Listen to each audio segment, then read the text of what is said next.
Welcome to Insatiable, the podcast where we discuss the intersection of food, psychology, and culture.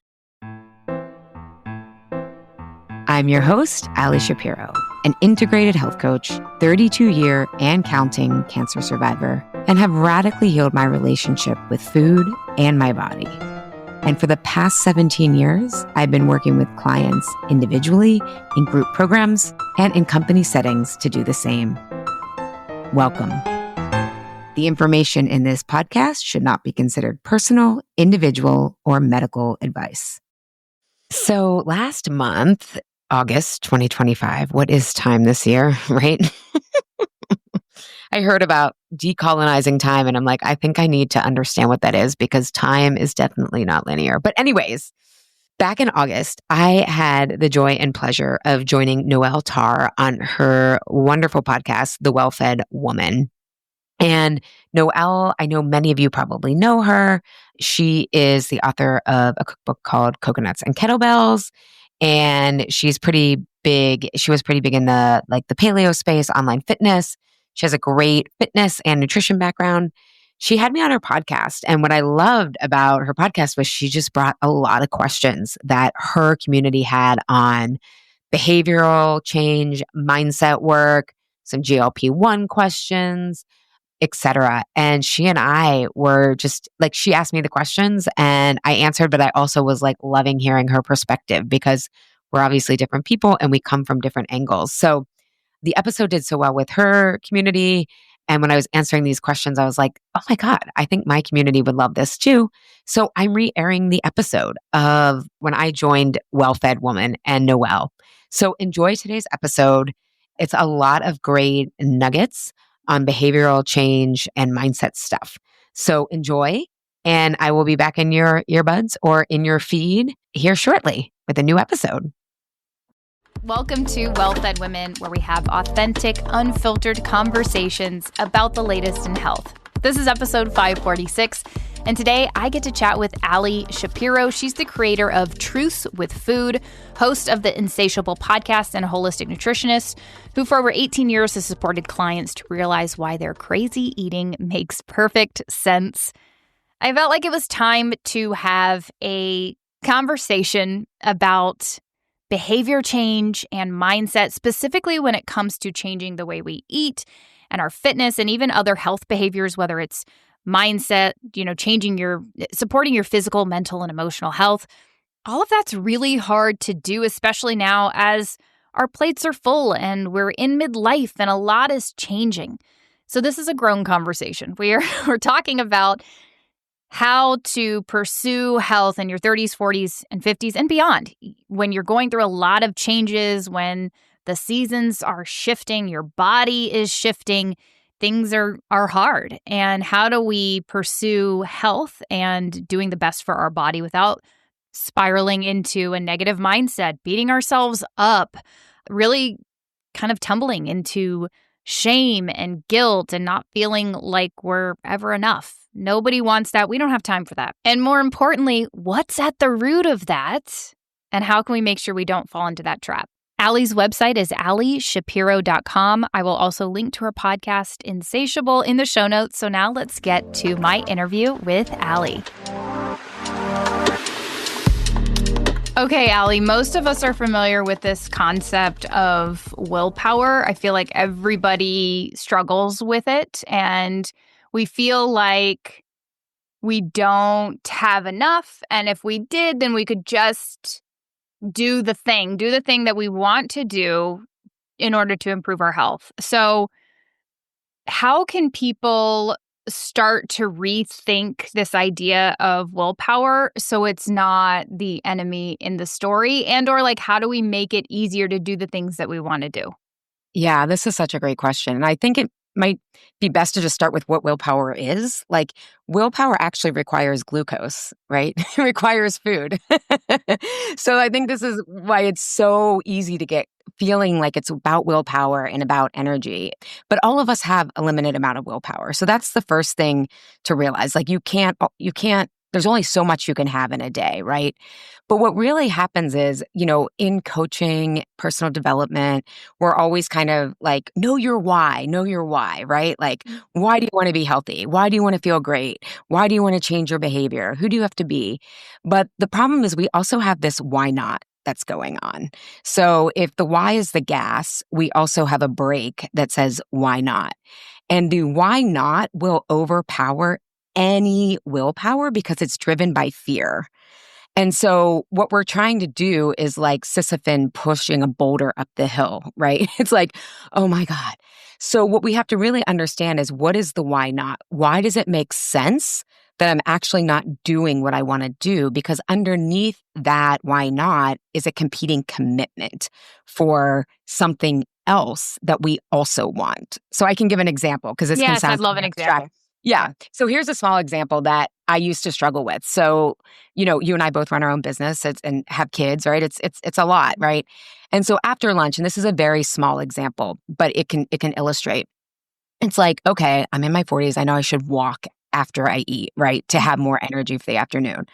But I'm like, ugh, but chocolate would also give me energy and save me time, right? Because I feel if I go to take that walk and do the thing I really want to do, that I'm going to fall behind in my work and then I'm going to be more overwhelmed. So I have a commitment to not eat the chocolate and do the healthy thing to bring my insulin down, right? And I also have a competing commitment to not fall behind with my work. And when not falling behind with your work feels more intense of a fear than the benefits of walking, you're going to choose the thing that you're more afraid of. Mm-hmm. Well, okay. So in this world where we all have these competing commitments, like everybody is overwhelmed and burnt out and has a lot going on, how do we make it so that we can do the thing that we want to do? Because so when I'm thinking in my head, I'm like, well, honestly, like the work never stops. Like Right. I'm never at a place where I'm like, oh, I don't have anything to do. I'm gonna go for a walk. So how do we prioritize and put that stuff on the back burner so we can prioritize our health? Yeah, no. And you're right. There's like layers to this. And so part of the problem, and is this all or nothing thinking, right? And the all or nothing thinking and feeling is I'm either ahead or behind, right? Yeah. And Right. so that is actually the problem. And it's like, am I really behind? Am I really ahead? Like starting to kind of unpack that. But I think some of the first steps are realizing like, and for my clients who are right, the work never stops. In this example, a really great like first step is saying, how does a walk actually help my productivity? Like, how does this actually not take away from being behind, but actually adds to when I'm creating content? I'm like, I joke, I'm like going to jiggle it all out, right? Like, it's like, so we have to start really understanding, quote unquote, what works, right? Like grinding it out with work. Usually if you're rushing, you have to go back and, figure something else out and, you have to double back. Or it's just understanding your own rhythms and like, okay, like can I extend the deadline?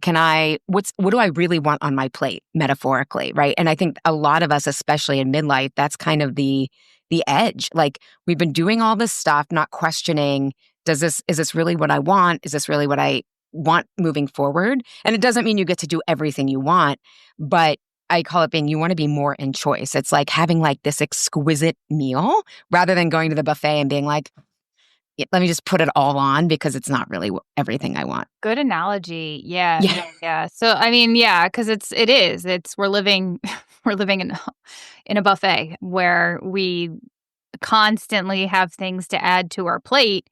And so we have to be very intentional about what we're selecting to put on that plate because we could fill our plates up very quickly, especially if our drive, which so many women are driven by accomplishment, like getting it done, checking the box. We feel guilty saying no. We feel guilty putting up boundaries. And so leaning into taking things off our plate or saying no, no, I don't want to eat that metaphorically, is a big jump. And that's scary. Like that's hard to do. That's the hard work.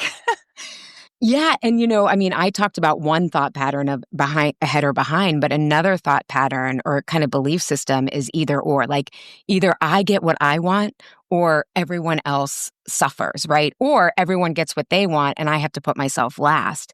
And it's like, okay, what if there's no hierarchy? What if it's like when we think about what everyone's needs are, how do we find the win-win, right? And that's Yeah. something that again, it takes some time to slow down the thought process and be like, hmm, wait a second, how could this be a win-win? Like I'll give you an example. I had a client who she was in her 40s or 50s, I forget, but her daughter was 19, right? And she's like, every time she calls with like some sort of crisis, I start emotionally eating, right? Like afterwards, like the conversation doesn't feel like it went well, like, and she never learns, And so I'm like, well, what do you need there? She's like, I want to be a good mom. Like, I want to support her. And I was like, what does your daughter need? And she's like, well, she needs me to tell her what to do. And I'm like, does she? Like, have you ever asked her what she really needs? And so the next time her daughter calls, she's like, how can I support you? And she's like, I just need you to listen, mom. And it was like, oh, like I don't have to feel exhausted and then feel like I failed as a mother after this conversation. I'm overdoing when it's not even helping either of us. And so and I like to focus on needs because there's so much more flexibility of what that actually looks like so that everyone can get their needs met. Yeah. Yeah. So what is it, or maybe more so like, why is it that I feel like a lot of us know what to do, but we can't seem to follow through consistently? So obviously, I feel this is something I preach a lot, is being consistent. We don't have to like overhaul our entire lives, but doing the small things consistently is really what makes the most difference. A lot of women know what they need to do. They do it for a few days. They may even see positive results. Like they may even feel better, but then things start to fall off track and they can't do it consistently. So why is it that how can we connect the dots between I know what to do and I can't be consistent with it? Yeah, this is a great question. So I call this the knowing but not doing gap. Okay. And what that actually is that knowing but not doing gap, especially around food, is what I call your belonging radar. Okay. In developmental psychology, we call it your emotional immune system. So the same way that you have a physical immune system that protects you from viruses and pathogens, right? And we all know it's like mostly in your digestive tract. We have an emotional immune system that says, do I look good to others?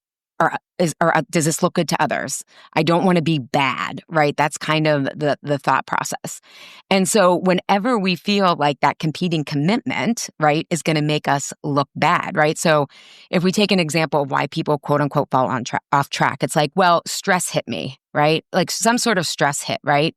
And what ends up happening with this belonging radar is it's formed in our early years. And a lot of it is rooted in thinking that we have to do everything perfectly, right? So when people hear the word consistency, they think I have to do the same thing every day instead of, what if I focused on momentum? Like, what if I just did what I could and know that I'm playing the long game, right? But when they think about, okay, daycare is closed, I'm just using this example. If I still think that I have to do like get to the gym and do my workouts in the morning when I can't physically do that because I've got to maybe work instead of go work out. A lot of people are like, oh, chuck it, F it, right? Like if I can't do it perfectly and if I can't do it on plan and that's consistent, then I'm being bad. I'm doing it imperfectly and I'm going to fail. So that belonging radar is really scanning for, am I failing? Am I succeeding? Right. And especially if you're accomplishment driven, you're always looking for that. So that belonging radar feels really alarmed. And that's what I call like the protective resistance from doing what we know we should be doing. Even with something like the gym example, the other thing that is kind of the issue is we're like, well, I'm being good because someone else told me this, right? I listen to Well-Fed Woman, or I listen to Insatiable, or I listen to whatever's on my Instagram feed, and this is what I have to do. But that recommendation isn't meeting people where they actually are. And so people start with the end in mind instead of saying, I have to figure out how to start where I'm at and then figure out my own path in my own life. So, for example, I was telling you before we started, I gave birth to my son at 41. I went through menopause early from cancer treatments 33 years earlier. And I had never really strength trained. But I had plantar fasciitis and I wasn't sleeping. And, I found Stacey Sims. This was 5 years ago when it was like you had to search for Stacey Sims. It was like a very different. Yeah. But it's like, I remember being like, I can't do box jumps. Like, everything she recommended, I was like, I can't do interval training. Like, I can barely drag my butt to the trainer. And it's like, okay, I knew enough because I do this work. Like, Allie, the first phase, just show up. Just hire the trainer, just go, right? And then fortunately, I went to a good trainer that was like, we don't want to like make you over, you're not going to do barbells and deadlifts when you've never done that. We have to focus on this. And so then I was like, okay, the first phase is showing up. The second phase is momentum. How do I maintain momentum? So if I have a bad night of sleep, all right, today, maybe I don't go to the gym, I have to walk, but I'm meeting myself where I am. And that requires flexible thinking, which when you're in a perfectionist or all or nothing thought pattern, you just don't have access to because you're in fear and you don't have your more creative thought processes online. Yeah. So in your work, what is the biggest mindset shift in women struggling with long-term food and body issues and maybe even like having a hard time going and doing the fitness thing? How do we move forward and do the things that we know we need to do, which is eat a protein or, actually get into the gym? So like those things are really hard. So what tends to create the biggest mindset shift like in your clients? What do you see? What's the actionable tips that actually get us there? So I think comes back to, again, a lot of us, we think like I'm being good, right? And what that means is that for adults, because my graduate work is in like, how do adults actually change? Because they have so many competing commitments, right? There's bills to be paid. There's kids that need to be picked up.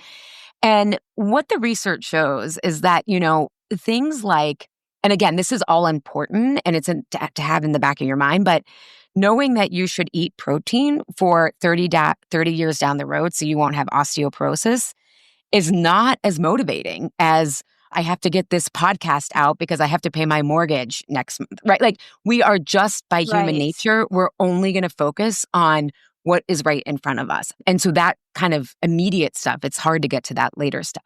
So, and it's interesting, some of the research shows that like, guess how many people who have actually had a heart attack will make changes after almost dying. Okay, like a percentage? Yeah, out of okay. Well, yeah. Okay, I would say 60%? It's 1 in 7. Oh my gosh. Yeah. It's and so this is like wow. People who have had the experience of, and something that with heart health is usually very much influenced by diet and lifestyle, right? I'm sure there's some genetic components and stuff.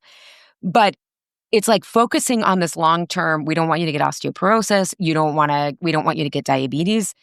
It doesn't motivate people. That's why like we have more information than ever, but it's not getting through. Yes.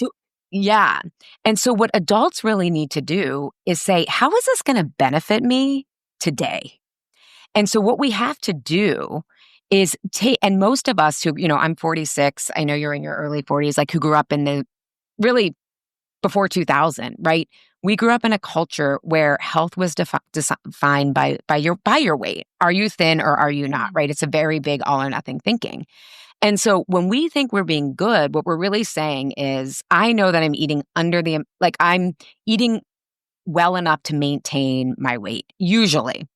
And so what we have to start doing is, it's okay to maintain your weight. That can be really healthy.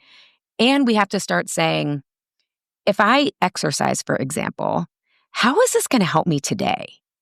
If I feel better from lifting or working out, how is this going to help me be a better parent when my kid's going through this phase? If I go work out, right? Like I had to go for a mammogram on Wednesday, right? And it like brings up all my stuff I was like, I'm going to go biking in the forest before the mammogram because I want to feel more resilient for this. Like I want to really be kind to myself and feel good and feel as resilient as possible going into that. Now, weight, of course, I'm still like losing some of my menopause weight all these years later. That of course I can hold the and there, but it wasn't going to motivate me to get out of bed in the morning because of weight loss. Like that's not a strong enough motivation for me at this point. So we have to kind of take even though there are, so actually the long term, because I've seen what happens when you don't do the things, when you don't strength train, when you don't, I think a lot of us have seen it, right? And so Yes. that might actually be a motivating factor for me. But for a lot of people who struggle, it's about figuring out what is it doing for you today. The more that you do it, would you agree with this? The more that you do it, the more you realize how it helps you in the moment. I just got chills. Yes, because again, if it's yes, that is 100% because like for example, I have this program called Freedom of Cravings where it just teaches people how to balance their blood sugar, right? But what I have them do is I say like, and you guys, you talk about this all the time, right? It's like, okay, how you eat at that meal, I just want you to pay attention. Don't think I'm being good because I've undereaten or whatever. I give people experiments so that they can start to feel the difference of when they're balanced versus unbalanced. I want you to pay attention to for the next just 3 hours. Pay attention to anxiety, pay attention to satiation, hunger, cravings, and maybe anything else that your unique body will, what might have. And it's like when you do that with people, they're like, I didn't realize that my level of anxiety could be reduced in half, right? Like I had normalized that. So it's like once you realize like you have that power, to your point, the more you do it, the more you see it. I don't need to like tell someone to be good. It's just making their life easier. And I just had a client, she's like, I just want more of this. And so then you don't need willpower, right? It's like, it's coming from this, in behavior development, they would say intrinsic motivation, but it's really just making your life easier and more simple. Yes, I love that. And that's actually, it's a realization for me because you and I both struggled a lot with food, and I used to use fitness more as punishment or more as a way to manage anxiety around food or gaining weight or eating or whatever. Now I have such a different relationship with it. Sometimes it's hard to really understand why or how I got to that point, especially when somebody says, well, I struggle, I just can't get myself to do the thing. And I'm like, well, do the thing and notice the difference. Like, that's really what has changed my life. So if I'm stressed, like even yesterday I was watching some kids, and so that ties me to the house and I don't have as much freedom. And I was watching other kids, not just my own. Like I'm watching my kids. I had other children at the house. And so I actually walked by the front door and I looked outside and I thought, oh man, I just want to go for a walk. And it was because I was feeling stress and overwhelm in that moment because I had a lot of things to prepare for, had a lot of things going on. And I couldn't do anything about it. I was overwhelmed, but I knew the one thing that I could do and I couldn't do it, which was go for a quick walk and like clear my head and manage that stress and improve my productivity and all of that stuff. It's hard to actually put into words why I wanted to do that walk so badly, right? When I had a lot of things going on. But you worded it so beautifully, which is we know the change, the physiological shift that happens when we do those things. And therefore, we want to incorporate them more because it makes our brain work better, our body work better, our sleep work better. Like everything improves in the moment. Yeah. And it's, some of us are theoretical learners. So like I am personally, so knowing the why and like, but for most people, they have to have the development you had essentially is you made exercise about more than just weight. You realize like, and that's what I was saying. We're all cultured around just weight loss. And so like, for example, I mean, I just discovered how great walking is 5 years ago, but I used to, because I struggled, thought it didn't count because it doesn't burn a lot of calories, right? And now I'm like, I'm not taking walks to burn calories. I'm taking them because, the other night I said to my husband, I'm like, I didn't get any walks in today. I usually need to walk like in the afternoon, like after clients, just because, sitting and holding people's emotional stuff. I love it, but I need to recover, right? And you need to recover more as you age. But at night, my son was just like, he wants this Lego and we're trying to teach him financial responsibility. And it was like a meltdown. And I was like, I need to go take a walk right now because I want to be able to sleep well, right? And so and again, I say to people, because it's okay if you want to lose weight. You can include that, but you want to expand the value of health to understand why these things help you beyond just what's on the scale, because we're actually not that motivated day to day by that when we have so many other things. Yeah.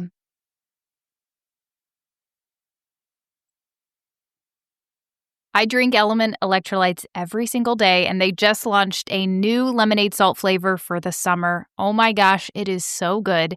And now with any order, you'll actually get a free sample pack of Element's most popular flavors with any purchase.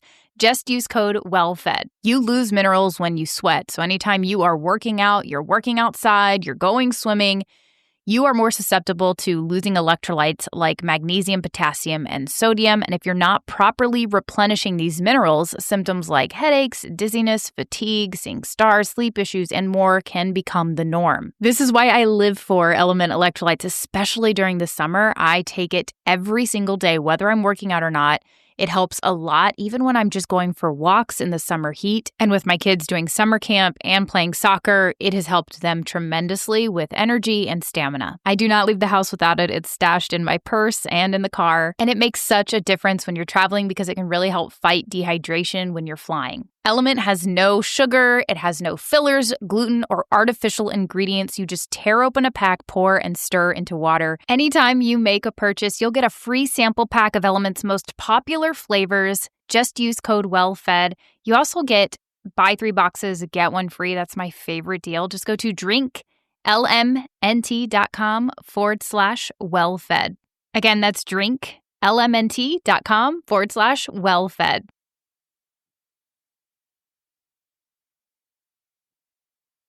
Okay, so how do we distinguish between emotional hunger and then physical hunger, especially if it's been disconnected for years?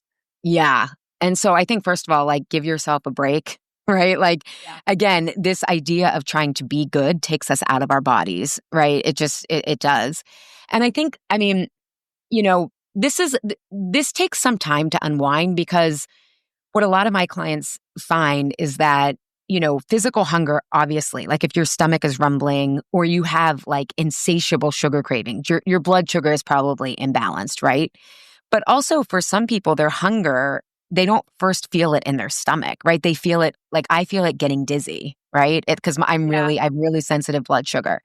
So I think to get started, it's like, are you having physical symptoms of any kind? Like, are you getting a migraine? Do you feel like you're crashing? Do you have anxiety? My neighbor was like, I have really bad anxiety, and I'm like, and she's like, I skip breakfast, and we go to Orange Theory together twice a week. And I'm like, you need to eat breakfast. Like, is she, and she's in her 30s, and she's like, really? And so I like gave her some old protein powder, and she's like, oh my God, my anxiety, like, so that is a sign, I think, that physical hunger. And I think emotional hunger, the best way to describe it is like, I'm not doing what I want to be doing, right? I'm eating out of alignment with my goals. And I like that term, eating out of alignment with my goals, because I always use the example of birthday cake. I don't know. I just like birthday cake makes me feel like so homey and all this stuff. So it's like, okay, eating birthday cake at my son's birthday, yes, that is like filling this source of connection. Eating birthday cake when I don't really feel like it, like what's going on there? So it could be the same habit, but is it in alignment with my current goals? It is at a birthday party, but it may not be somewhere else. And it's always checking in with yourself. So I think that's the big distinction of like, you could be, some clients describe like, it's at the end of the day, at end of the night, everyone's gone to bed and I'm standing in front of the fridge and I don't really feel like anything, but I want something, right? Yes. Or, and I'm not into like take a bubble bath over brownies. Like there's something different going on in my opinion there. But it's like, okay, if I know I should take time for myself and I'm not doing that. And then I tell myself I deserve this eating. And I'm like, I need, it's like there's something deeper, because really I believe food reflects your deepest relationship with yourself. So that's where I think the emotional hunger distinction is. Like, I don't really want this. And afterwards I feel gross. I don't feel satisfied and I don't feel better than before I ate it. Or some questions that you can like kind of check in with, or statements. Yeah, this question's from Marissa, and I think it's a really good one to kind of put this or at least take some of the things that you talked about and see how it actually relates to real life. She says, I love the podcast. This is my first time asking a question. I've noticed a week before my period, I have intense carb and sugar cravings. I've asked doctors in the past, and the answer has always been it's hormones or it's just part of being a woman. I wonder if there's something that I can do to mitigate it because I do give in, and the shame and guilt that follows is always right after. Hoping to just minimize the intensity of the cravings, and then this could help minimize the shame and guilt. Thanks. Well, I love this question because I think it's two parts. It addresses physical and emotional hunger. So, and I'm sure I know you all have talked about this, right? Like the week before your period, you're less insulin sensitive, right? So you probably have to add a little bit more protein, right? Wouldn't you agree there, Noelle? Yes. Yeah. So it's like, okay, you have to change a little bit how you're eating. But then the emotional piece of that is, okay, if we're going to expand health to be beyond just weight and what we eat, it's like you probably need to slow down a little bit that week, right? You aren't as resilient. And then what also happens emotionally is the week before our period, we become more down. We might use the word down, right? But we become really more discerning. And it is the same hormonal state as when you're postpartum, as when you are perimenopause. And it's nature's way of saying like what stays and what goes, like what's working, what's not. And if we don't give ourselves the space to slow down and think about that and what's coming up emotionally, then we're just trying to be like, then that's where the emotional hungers come in. So I would say though, first, try to figure out, go back and listen to a bunch of well-fed women podcasts about how to change your food that week. Add a little bit more protein, make sure you're getting your sleep, which, I love how Noelle, you always say it's the basics. That's what I always say. Like, figure out what those basics are, and then you'll feel more resilient to say like, to deal with the discernment and kind of a lot of the feelings. Because one thing about emotional hungers that I think is really important for people and falling off track with your food is that in traditional emotional eating, people will say, well, what happened that week, right? What happened that week during your period that made you so emotional or whatever? And it's like feeling our feelings is actually a luxury. Your body's just always prioritizing whatever it has bandwidth for. And, keeping the lights on physically is always most important. But emotions come up when they feel like there's a safe space. And this is often why people eat alone or in secret. And so having the space for those emotions to come up and process them, right? You may in the beginning want to do that the first half of your cycle where you just feel more emotionally resilient and all those things to say like, what's going on with me?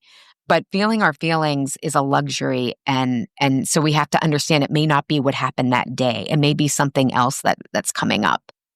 One thing I'm thinking too is like you get ahead of it because if you have more, it's normal for the week before your period. So the end of your cycle for you to have more carbohydrate needs, your body temperature is usually going up. So you need a little bit more electrolytes, like front load, go into that week knowing I'm going to eat more carbohydrate at breakfast or more carbohydrate at lunch, get some of those carbohydrates in earlier on so that you're not left.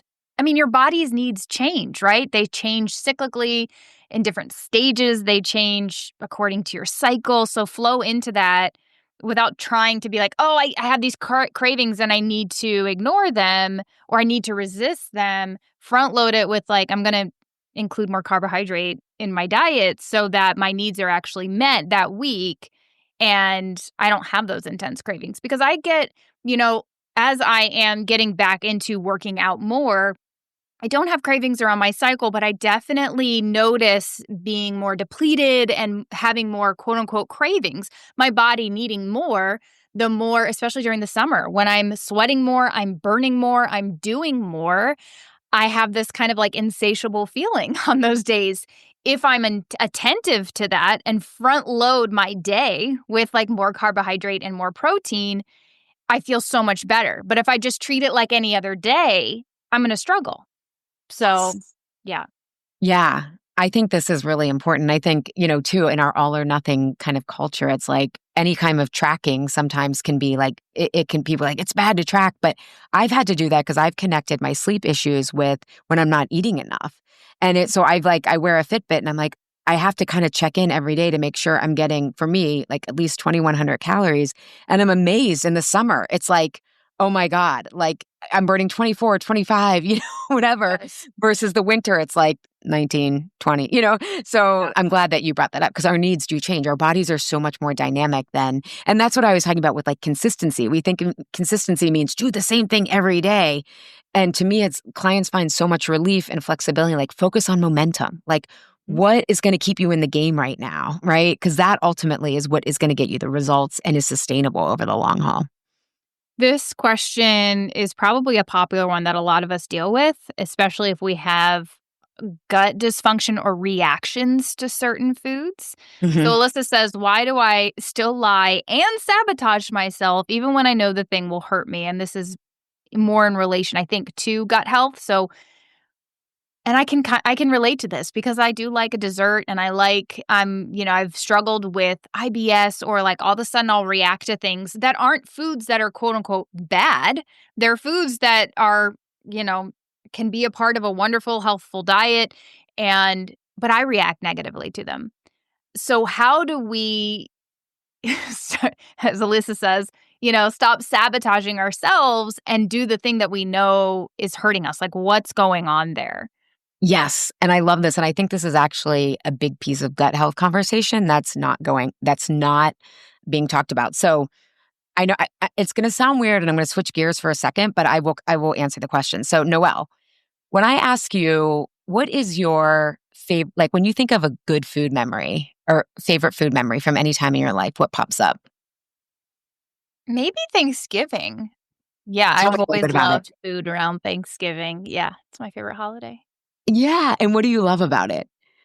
I would have to say probably, well, now it's different. Like, I love being with my kids. I love cooking with my kids. I love, like, creating something together with them. Probably growing up, it was the time that I got to see my cousins, so it was fun to, like, see them and goof around and play games and, like, enjoy everybody brought a special dish, and so we all got to kinda, like, share in that together. Yeah. Oh my God, you're giving me chills because I have tons of cousins and it's like Christmas is my favorite because we all Yeah. got together. It was like my mom's family was Catholic, like all like Yeah. 30 of us piling in. Right. So what you described there is how nature designed food. Nature designed us to get a big, gigantic serving of belonging with a side of food. So it was like I was with my people, Yeah. so even though you still love it, even though the tradition has changed, what's consistent and why you love it is you're connected with the people that you love, right? Mhm, mhm. Right? Yeah. Is that would you say that's Yeah, true? absolutely. Yeah. I mean, it is also that you get these special foods that you never get otherwise because they take so long to cook. Like, like I don't want to make these homemade biscuits Yeah. any other time, but like I'm going to do it on Thanksgiving. So that's exciting too. Like the taste and the enjoyment and the time spend Yes. making that stuff, you actually get to reap good rewards. So yeah, it's all the things, right? Yeah, but also, do those biscuits have a special like, did they come from somewhere or have they become tradition No, or we just all love them. I Yeah. started so I had to find, like, a gluten-free recipe, and it's great. I'll link to it in the show notes. It's so good. Oh, good, good, good. Yeah, yeah. Okay, so that question, yeah, it's all of it, right? It's the tradition. It's like this is what we do. Like again, it's Yeah. that belonging, right? And for a lot of people, holidays connects them to their culture, right? Of Yes. like, Right, right. right? It's like, oh my God, this is my place in the world. This is where I come from. And it can take some time. I mean, my sister was diagnosed with celiac like later in life, and we had to move everything over. But now those are our traditions. So I understand there's sometimes this takes time. Now, when I ask you, what do you think is some of your hardest food memories or just one of them? I think it was definitely probably what a lot of people can relate to, which is, like, strong restrictions. Right, actually, when I found paleo, strong restrictions, trying to do intermittent fasting while doing CrossFit. Like, have vivid memories of, like, traveling to some CrossFit competition and being so hungry and, like, denying that hunger. And I have strong memories of feeling so hungry that I would, like, overeat at night on, like, almond butter, which tastes so gross and it's like chalk, but, like, in that moment, I was, like, so underfed and so undernourished that, like, I would just like eat like tablespoons of it, which now makes me gag. I don't even eat almond butter now because I'm like, oh gosh, but it was like a safe paleo food, 15, 20 years ago. So Yeah. So, thank you for sharing that. In that memory, right? You probably felt alone in what you were struggling with because it's like maybe the paleo community, everyone can do this. But I can't, right? I'm so miserable in a way, right? And I'm not saying I'm putting words in your mouth. yeah, no, I was miserable. Absolutely. Yeah, yeah. But Almond it's butter. like, but did you say like this is, I mean, you even said like, but this is what the paleo community does, Yeah, yeah, right? So the lack of belonging, right? So it like, yes, it's about the food, but it's also not about the food. Like they're all doing this and I'm really struggling, right? So if we go back, does that resonate or like, yes, yeah, a little bit. I okay. think it also is too just like being hungry. I think a lot of women spend their lives being hungry and undernourished. And it's just such an uncomfortable and like irritating place to be. You know what I mean? Like it's just awful. It's awful to feel that. And it also, I mean, we have a lot of literature and studies that show that it messes with your brain chemistry and like, your emotional health and your nervous system and all of that stuff. So it's a total embodiment of like just being undernourished. 100%. And why did it feel hard to nourish yourself then though, when it's like, this is not working? Why did it feel hard to nourish myself? Yeah. Oh, Like, why did it feel why to did I choose like, not to? yeah, yeah, yeah. Why Because did I it make wanted to be sense? thin. Yeah. You wanna lose weight. You don't wanna gain any weight. You're trying to figure out how to lose weight. Yeah, it's that. Yeah, yeah. So again, that's the belonging of like fitting in, of Yes. like, Yeah, right, exactly. right. Right. Yeah, yeah. So Yeah, yes. so it operates on a lot of levels. So if we go back to the question about like, why do I sabotage myself and hurt my stomach, hurt my gut health? And I understand I had IBS for years, like Mhm. tons of gut issues from chemotherapy and stuff. And what I'm hearing is actually this makes a lot of sense. This person asking the question probably feels disconnected in some way, like she doesn't belong. And it could be because she has so many food restrictions, right? It could be that the people she's with, I feel like I have to be on. I don't feel like I can bring my full self to this, right? Mm. So there is something in the environment that is causing her to feel like she has to eat this stuff. And it makes complete sense. And that's one of the biggest other mindset shifts that when we get beyond like, how do I make these food and exercise choices mean more than just about weight? The other big mindset shift is starting to ask, why does this make sense? Mhm. How am I feeling alone in some way? And I share this because, the accumulation of research is showing us that the more variety you have, the healthier your gut is, right? Yeah. But where diet culture and I would say, I guess, functional medicine, functional nutrition kind of intersect is like, oh, the more I can restrict, the better the healthier I am, which is actually not true. And so I have seen so many miraculous results with my own clients of like, as they start to work on this, how can I feel emotionally safe? How can I feel more connected? What do I need? If you think about it, if you track it physiologically, it's like, oh, you're in rest and repair, right? Like your digestive tract is rest and repair instead of, I'm worried about my weight. I'm worried about looking too high maintenance with my gluten and corn and whatever random food is acting up, right? And so I think it's like we have to be where we are, but understand you're not self-sabotaging. You're trying to protect yourself. And we turn to food because it stimulates attachment chemicals. So we have a human drive for attachment and belonging is what satiates the need. But if we don't feel like we can get the support or the feeling that you had with your cousins or with your current family, right, from other people, then we turn to food. And Dr. Deborah McNamara, who's a child developmental psychologist, says, food provides attachment chemicals. It soothes but doesn't satiate the deeper belonging needs we have. And nothing as addictive as something that almost works. And so it's like food almost makes us feel like we're safe, but we don't get the deeper care or seeing or witnessing or support, in this case, around that food allergy, right?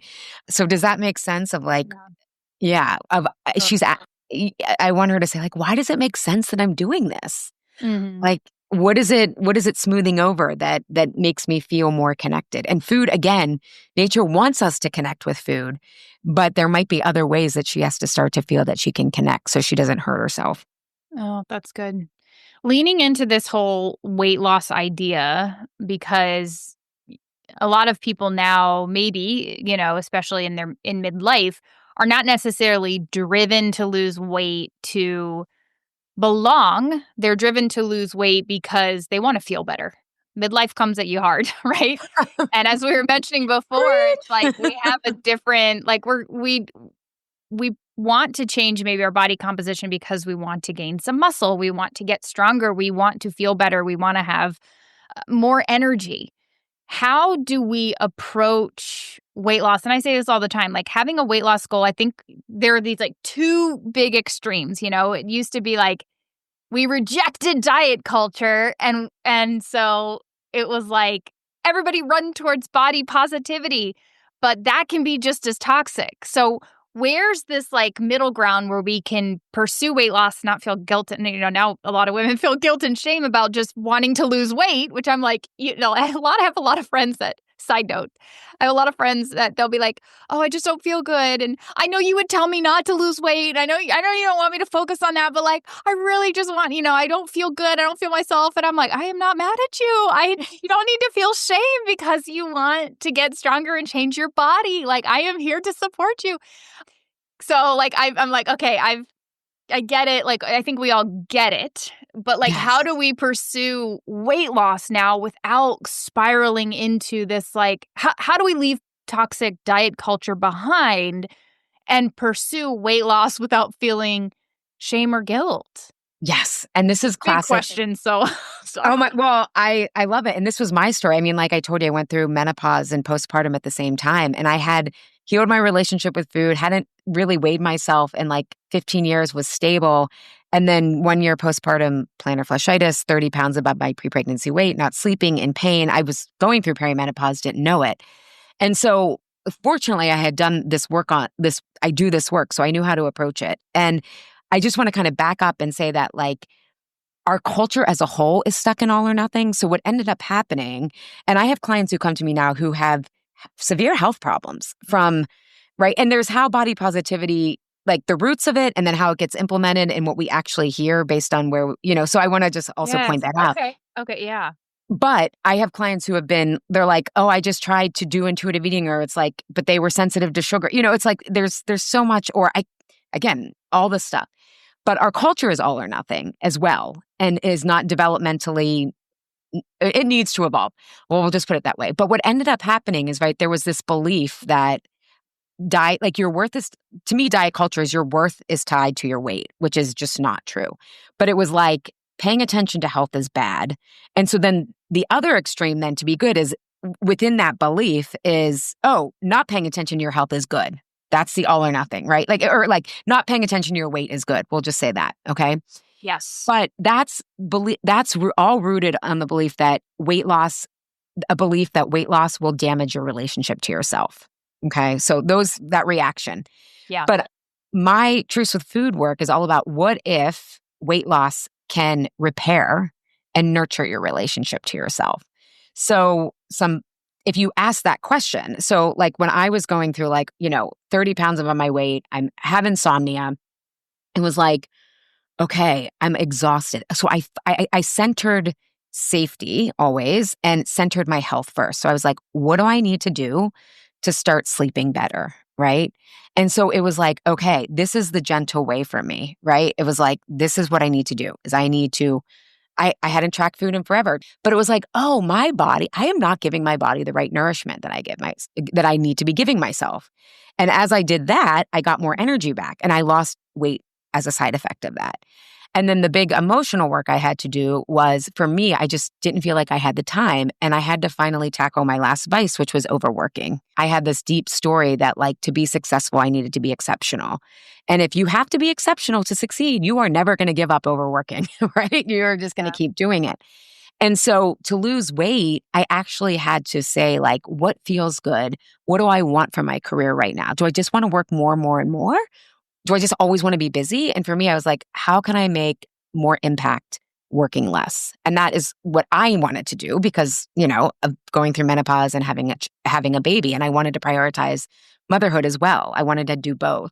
So I'm sharing that as a concrete example, but looking at what was challenging me from a weight loss perspective actually forced me to not only satisfy my physical hunger, but the deeper hunger that I needed to emotionally satisfy. And so my relationship with my weight loss now has actually repaired my relationship to where I am in my life right now. I don't feel deprived. All my health metrics are getting better. I feel great as I go. And it's now, again, I'm also not trying to get back to what I was in my 20s. Like, that's just not, because I've separated my weight from my worth. So I think that's how you go the middle path. And that's when then you can just I don't know, it's about a process of self-discovery and your needs more than restriction. Mm-hmm. Yeah.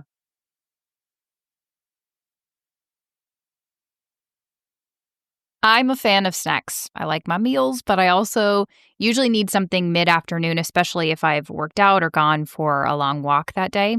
Right now, my two favorite recipes are my cookie dough protein balls and my protein banana muffins, which are both on my website. I make these weekly, and my entire family eats them with lunch or as a snack. And when it comes to protein powder, I love and use MD Logic's Whey Protein Isolate. It has a complete amino acid profile, and it's high in leucine, which is key for triggering muscle growth. MD Logic's Whey is microfiltered to remove lactose, fat, and carbs while preserving those amazing bioactive peptides, so it's targeted and really easy to digest.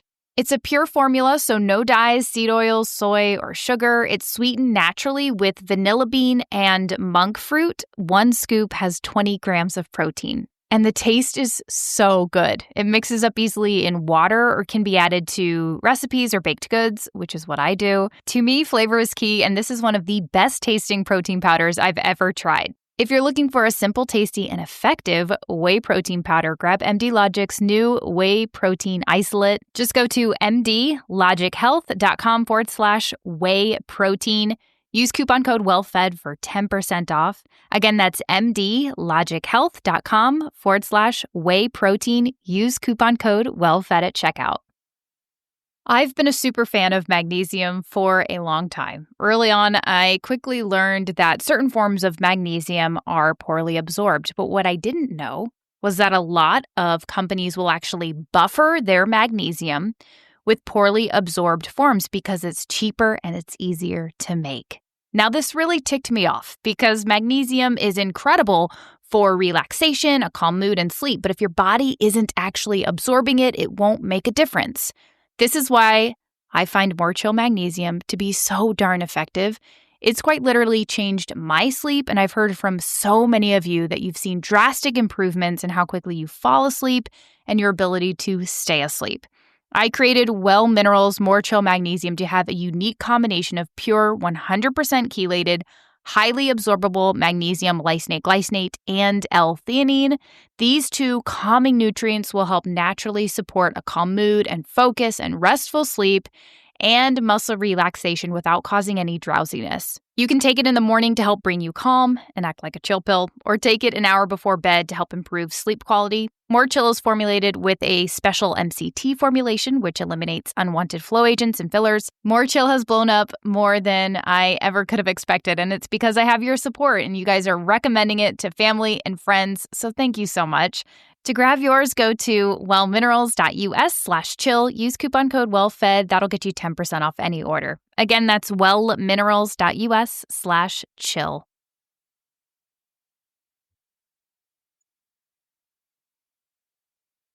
Okay, I've got some good questions from the community that I would like to make sure we get to as many as possible. This one's from Jennifer. She says, how do we do it? How can we change mindset and behavior and see results in our bodies, whether it's weight loss, muscle gain, improved health without shame and guilt? And how do we help our children with this? I thought this was an interesting side, note of okay, I'm struggling with behavior change and I don't want to pass it on to my kids. I don't want, I want them to see things in a different light or have a different foundation than I had.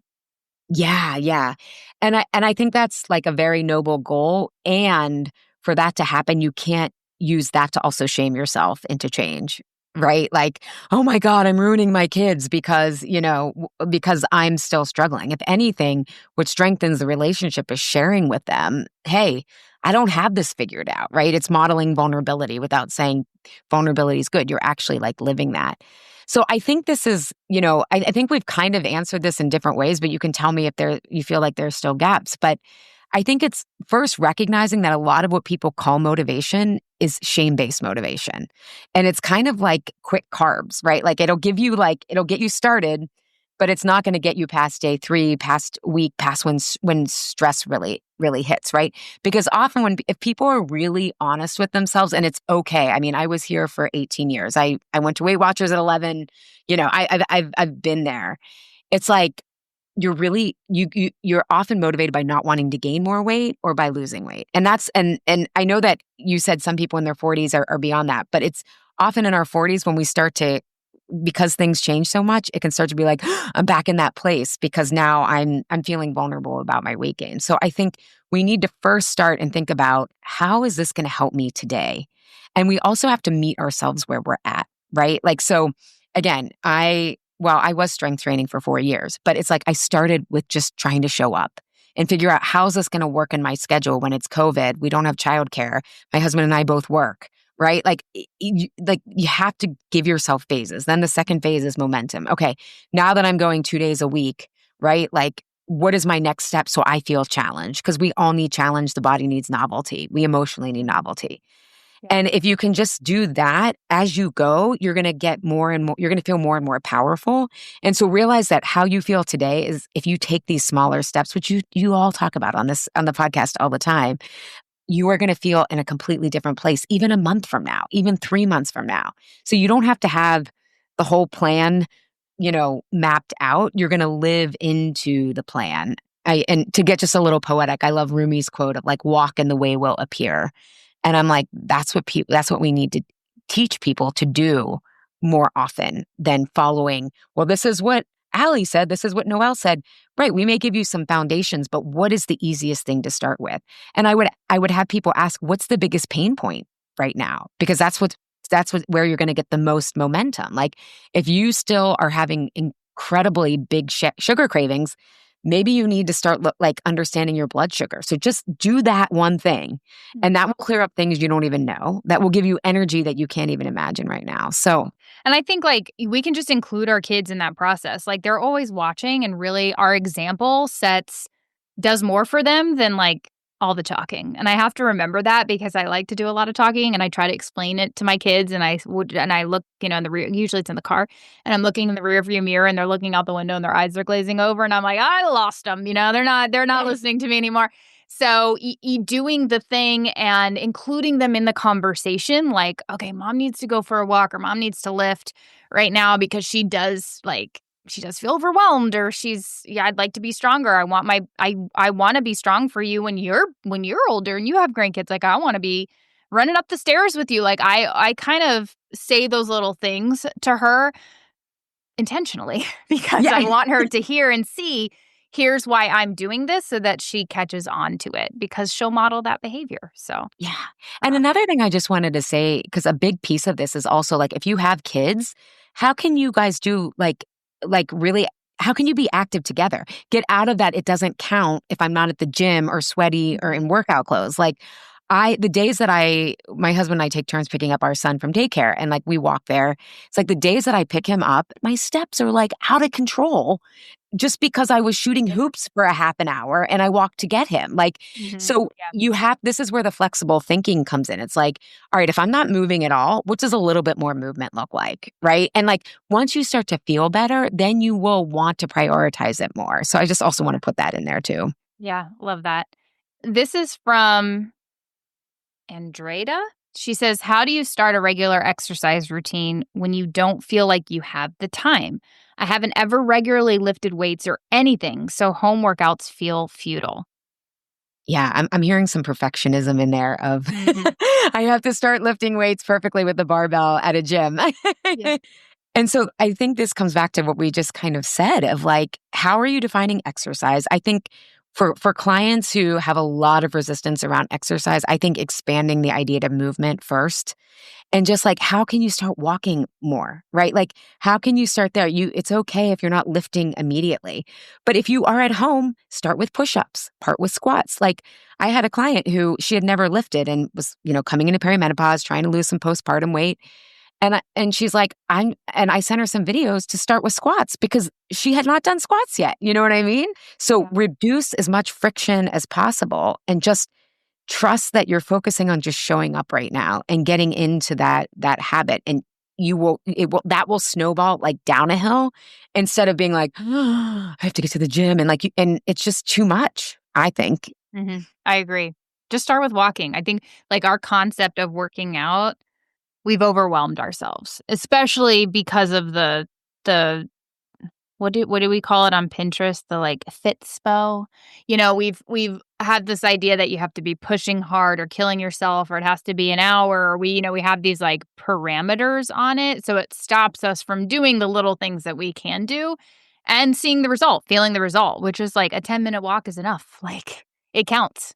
Yeah, when you talk to people who've been in the menopause space for so long, they're like, most women are not even walking enough. And so when someone's like, how to start an exercise routine, I think the first thing is like figuring out how to find the time. Like that is actually your first step, right? But then you also have to, I'm going to kind of add some nuance. Like, are you talking about time or energy, right? Because sometimes clients like, I feel like so tired by the time I come home. And I'm like, well, then why are you trying to do a yoga routine at night? Like it's you have the time, but you don't have the energy. So like, when are you going to prioritize? Like, when do you have the energy to do that? And like, that might be your first step is like figuring out, I'm sure you have some time. Yeah. This is from Stephanie. She says, I was a Weight Watchers girl from the tender age of 13. I know you can relate to that. Yeah. And have tracked points or calories on and off several times throughout my life. No surprise that I've struggled with disordered eating. And as a result, for the last several years, I haven't tracked my food because I don't want to fall into a bad mindset again. However, I'm at the point in my health journey where I think that tracking macros may help my strength and body composition goals. Do you have any recommendations for me to ease back into tracking in a healthful and mindful way? Oh, I love this question. This kind of speaks to when you have to pay attention for your health, right? So I think the key word she said is ease. I think she's already on the right track.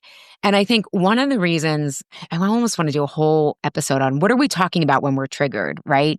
And essentially, having worked with people for 18 years is like, we feel like what feels so triggering is that it's about our worth, right? Like if I have overeaten, not done it perfectly, I'm wrong and I'm going to fail. And that's actually what creates the sense of triggeredness, that we're wrong in some way, that we're bad. So just understanding that, I think what you can start to do, I always tell my clients, like if they're easing back into tracking, like I would start with protein. Because you're going to feel the most satiation. It gives you the most bang for your buck. But take the first week to say, I'm just trying to get awareness. Like I am not, and it may trigger me still because you can't just untie your worth from your weight. Like that's a process, right? But I think saying like, okay, the first week is not about nailing it right. It's about, let me just become aware. And then from there, once you are aware of like, okay, where am I? I would start one meal at a time. Again, don't try to be all or nothing and change everything all at once. But I would start with breakfast because we know blood sugar, when you set yourself up in the morning, life just tends to get a little bit easier, and figure out not what's the perfect breakfast. What's the easiest thing that you can access right now, right? Maybe it's I'm thinking like you and I both, I love that you share the Costco organic turkey breast. That I eat, I eat 2 slices of that in the morning. I put protein, I do like collagen in my coffee, and then I do eggs like that. Is it like the ideal thing? I mean, I kind of like it, but it just gets the job done. Do you know what I mean? Yeah. So I think going one step at a time and like literally don't bite off more than you can chew, right? Metaphor and intentional. I don't know. What do you think, Noelle? No, I agree. I think those are great recommendations. And it's hard. I mean, it does, like you said, it's like, it takes a lot of work to untangle your worth from your weight. And I do want people to, I say this quite often, but that voice will always be there. You just have to like manage it and speak back to it, because it's kind of like when people say, like, if when you're starting to get worried or anxious about something, like, how do you stop that spiral? And I feel like it's kind of similar when we're starting to get down on ourselves. So, like, just because you've healed your relationship with food, in quotations, doesn't mean you're never going to struggle with your body. Like, your body's going to continue to change. It doesn't mean that's like, I'm healed and that's good. Like, it's always a process, and you're always going to have to speak truths over yourself and speak like positive into that negative voice, because you're going to be looking in the mirror for the rest of your life, and things are going to change. You're going to, with me, it's like you're going to have stretch marks. Your boobs are going to sag. Like, it's just like things are going to change, and they're going to continue to change. And so instead of letting the negativity be the dominant voice, we have the power to let the positivity, not toxic positivity, but the truths that we know, like our worth is not tied to our weight. And, we can have those things that we can continually speak over ourselves.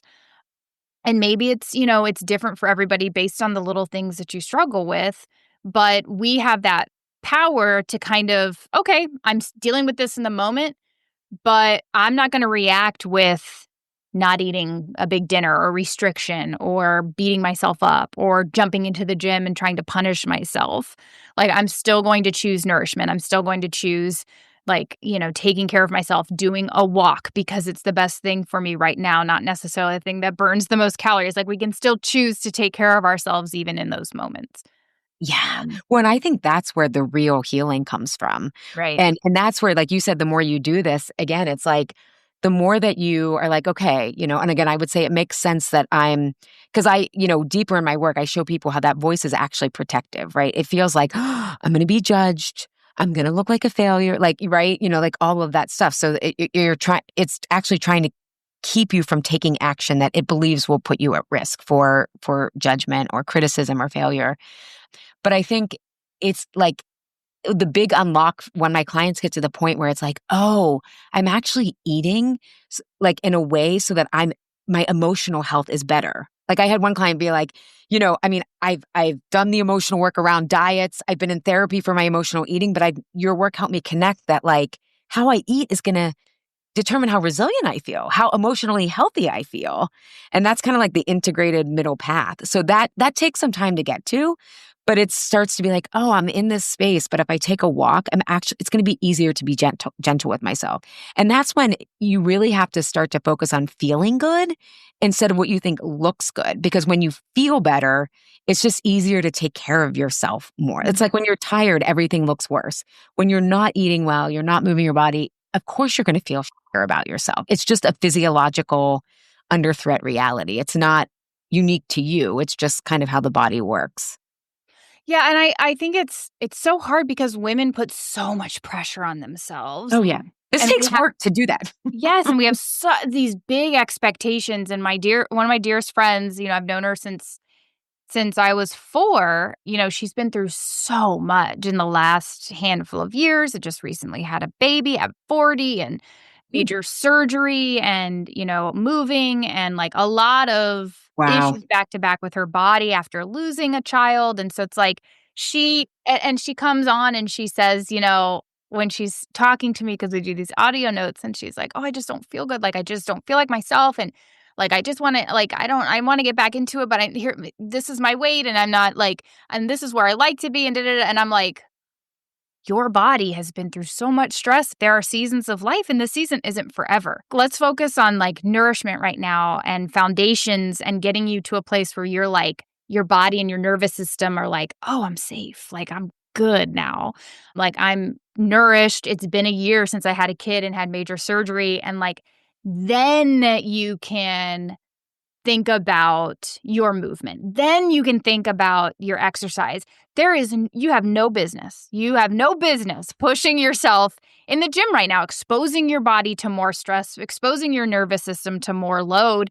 Right now, it's about safety and nourishment, and it's just a season. We really get stuck in this idea that like, this is my forever, and that's really been toxic diet culture that's got us there, right? It's like, don't lose yourself, because if you lose yourself, it's over. Like, there's no coming back. And it's such a lie. And I remember believing that. I don't know if you ever did, but I remember in college being like, don't lose yourself. And then like, you're going to have a baby and you're going to lose yourself. And it's like, now being on the other side of that, I'm like, oh, there are seasons to life.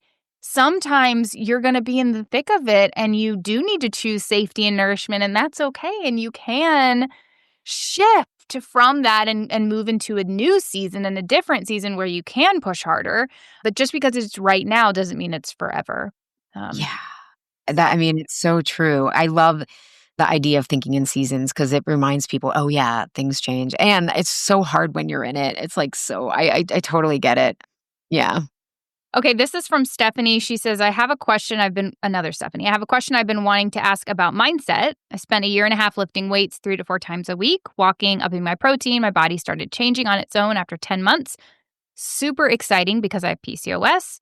Then I got diagnosed with cancer. I worked out all the way up until treatment, but I'm super down for the count right now. I can barely walk. I've had a feeding tube placed in my abdomen.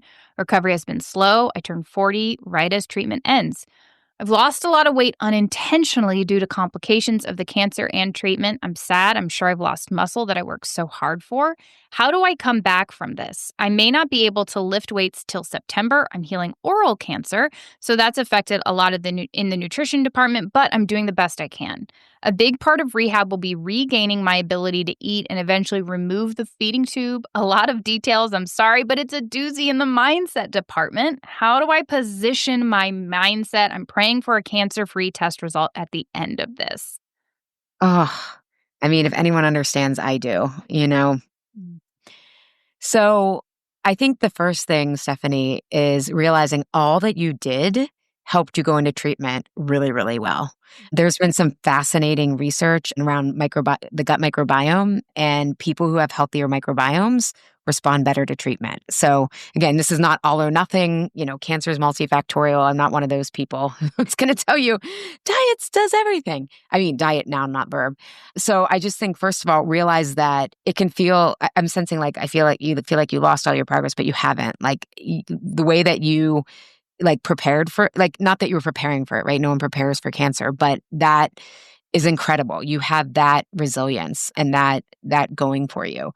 One thing I would say, just having had cancer and being the first generation of childhood cancer survivors, so they were just kind of surprised we were alive. So there wasn't like a holistic treatment plan moving forward, is I would really, because I think in your question was like, none of this was supposed to happen, right? Like, no, right? It sucks. Is I would make sure you're doing emotional healing. I think some of that sadness, there's probably grief there. And I think that might be a really important step. I know that you're worried about muscle loss. And again, it's kind of that like, once I hit 40, it's like all downhill in muscle. But like, there's not unlimited amounts of muscle we can gain. There's not like muscle slow to build, which means it's also can be slow to lose. I understand you lost a lot of weight for all of that. But again, I think this comes back to like pacing yourself. I tell my clients sacred pacing, right? So I think you're going to have to take this day by day. You said there's been a lot of complications. Again, I get that. I had a blood transfusion when I was going through chemo. I had asthma attack. Like all this stuff happens that is like not on the plan. And so I think you really have to learn how to be responsive to your needs in your recovery. Like, again, I would think there's not like a certain set plan, but you have to be gentle with yourself. You have to work through the emotions that something like this brings up, because again, they didn't do that for me. And that's when my emotional eating really turned to binging because of the trauma of that. And there was no support for that. So I don't want that to happen to you. But yeah, I think it's like, you're going to be okay. Like you will be able to rebuild. Like Noelle said, there's seasons for everything, and really getting clear on, I always think there's like an order of operations, right? Mm. Like if you have a feeding tube, and so that's going to limit like protein, right? Because protein intake, right? Like if you're doing all this lifting, if you don't have the protein intake, it might not be as effective as just starting to like walk again or, whatever rehabbing, whatever you need to rehab. Like the work is actually to be okay with where you are and work from there. Do you have any thoughts on that, Noah? Well, I just think,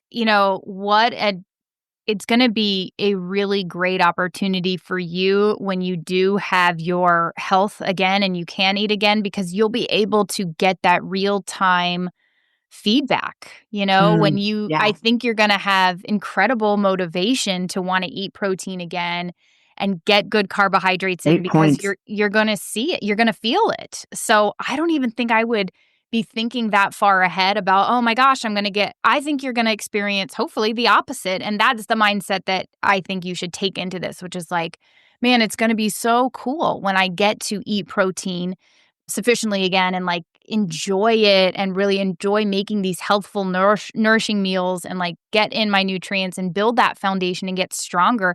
You're going to see it and feel it right away. Like you're going from not to then eating is going to be huge. And like we have studies that show just eating protein helps to build and maintain muscle. Specifically, when women who didn't even work out, it actually helped to build muscle. So focus on that first. Get yourself to a place where you feel solid. You're like, I can go for walks and I feel strong and I love, the food that I'm eating now and I feel better. And then start exposing yourself to the stress of breaking down your muscle and trying to rebuild it.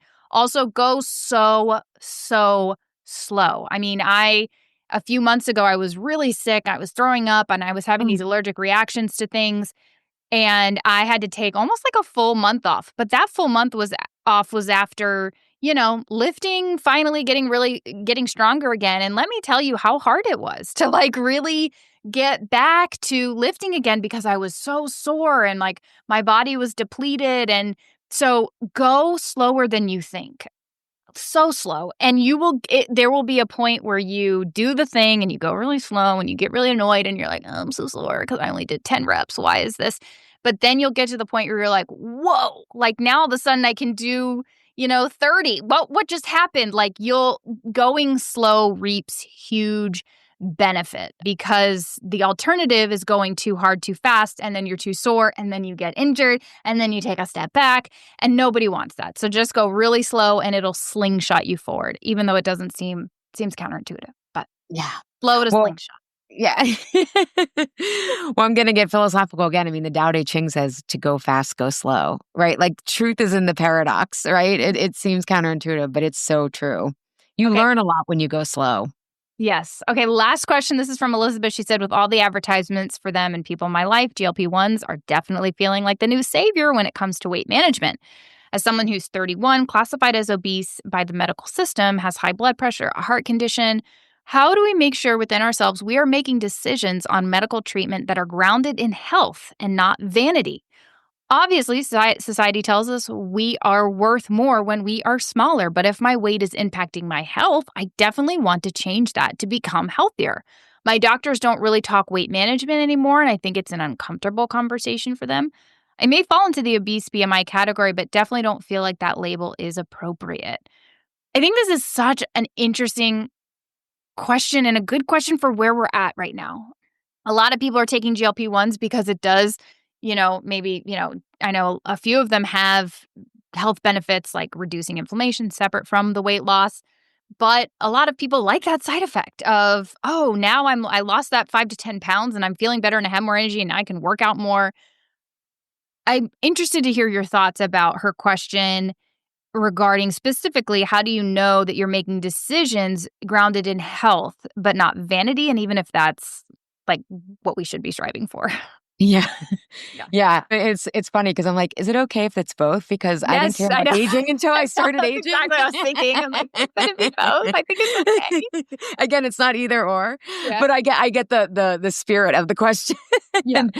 So it's interesting because I have some clients who wanted to do GLP-1s, and I obviously don't prescribe them, but I have so many thoughts on them. I feel like this is its own podcast, but I think the way that like this is where this conversation gets muddled, right? And these are clients who were doing all the things, but might have had PCOS or, or through perimenopause, had babies late in life, had carpal tunnel, have all these other stuff.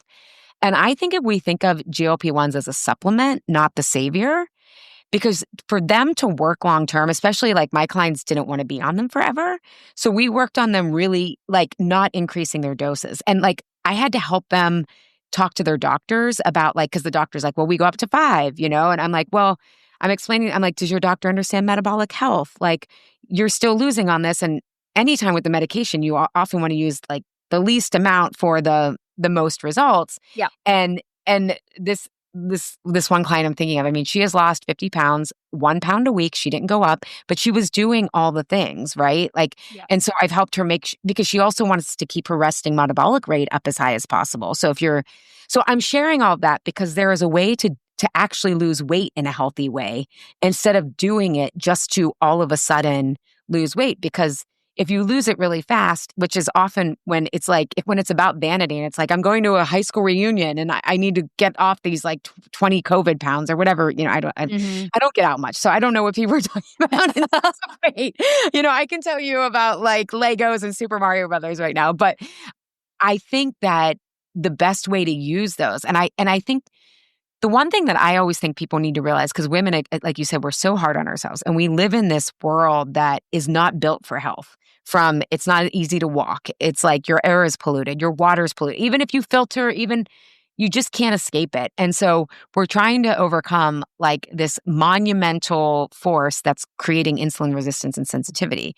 And what these GLP-1s really, how they work is they work on satiety, right? They're not magically making weight loss happen. They're helping people feel more satiated. And so I think of them as a bridge and as a supplement so that you don't have to be on them forever, and use them to help you like do it slow so that you start to do the other things. Like my one client, she's gained muscle on the GLP-1s because she's continued to lift, right? Another client, it helped her get pregnant. Like, I mean, it's just like these, and we're learning more about these related to Alzheimer's, all this stuff. So I think we'll see, and this is where that nuance of health and weight overlapping that I feel like got muddled with the health at every size and body positivity. And it's like, yeah, maybe the last 10 to 15 pounds are about vanity, right? It's like, okay, I don't, then you can make that decision.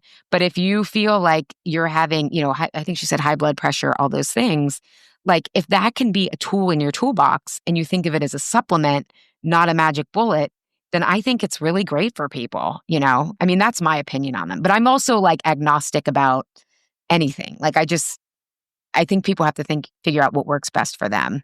Yeah. I mean, I think, Elizabeth, if you're looking for permission, like you don't need it. Like go for it. Yeah. You get to decide, if you, even a little bit of you is like, oh, I just want to lose weight because I'm struggling and whatever, I'd like to feel better and look better. Like those two things are okay. It's not like you shouldn't do it because you have this like vanity goal alongside the health goal. That doesn't all of a sudden make it bad or wrong. And so I think based on all the information that you've given us, it seems like you want to do it for health. And look, you get to make that decision. You get to make the decision at any point. If it's unhealthy for you, if your mindset isn't right and you want to come off of it, I think we need those check-ins with ourselves constantly. Like there's always going to be behavior changes or lifestyle changes or things we're trying or doing. And we need to constantly check in and say, okay, I'm going to try this. But if it stops working or it negatively impacts my mindset, or I start to, like for me, it's like, well, I have a hard time managing the amount of exercise that I do. Like I always want to do more. And I have to take a step back and be like, you need to chill. It's hard, so I think that you always constantly have to you have to check in with yourself and say, what modifications do I need to make now? Why might I be feeling that way? And how can I keep myself on the right path and not get so tied to the result? I think that's really key. Don't get so tied up in like, I need to lose this amount of weight, which sometimes with GLP-1s and behavior changes, we easily can slip back into that. Keep yourself grounded in like how you feel and what your body needs, both mentally and physically, and how you can like get there with the best, mentality. So Yeah. And you're making me think about how, like, as you get closer to what your body wants to be, like, there will be signs that you need to let up. Like, you may not be recovering as much, right? Or, like, for me, I lost like 25 of the 30 pounds that pre-pregnancy, post-pregnancy, I guess. But last summer, I started to wake up overnight. And that's when it took me a while to realize, like, oh, like, you can't cut any more calories right now because this is interfering with your sleep. Everyone will start to get their own individual kind of weakest links, Yeah. the way that I think of it, that it's sign that it's like, okay, like, let's just stay here for a little bit. Let your body acclimate a little bit more because, again, the body also doesn't like drastic changes. So you have to, but there will be signs. There will be signs. Thank you so much, Allie. We got to all the questions. I appreciate you taking all the time to be here. Where can people find more about you and what you're doing and all your work? So in August, I do have, if people are interested more in this like emotional side of it and like, why does it make sense? What are the top triggers that make us fall off track? I have at AllieShapiro.com a free masterclass for people who like know there's something deeper but can't put their finger on it. Yeah. Don't want food to be the project of their life. Check out that free masterclass. And it's also a free sneak preview of my fall class, Why Am I Eating This Now?, which is all about how do we get consistent by addressing the 4 triggers and the needs, the belonging needs we have. No white knuckling required. So that starts in September. So that's the best. And then I have my podcast, Insatiable. Insatiable, yes. So we'll link to that in the show notes. Thank you again, Allie. I appreciate you taking all this time. Thank you, Noelle. This has been a treat. Okay, so for more from Allie, it's Allie Shapiro. That's ALI, AllieShapiro.com. For more from me, coconuts and kettlebells.com. Thanks for being here, guys. I'll talk to you next week.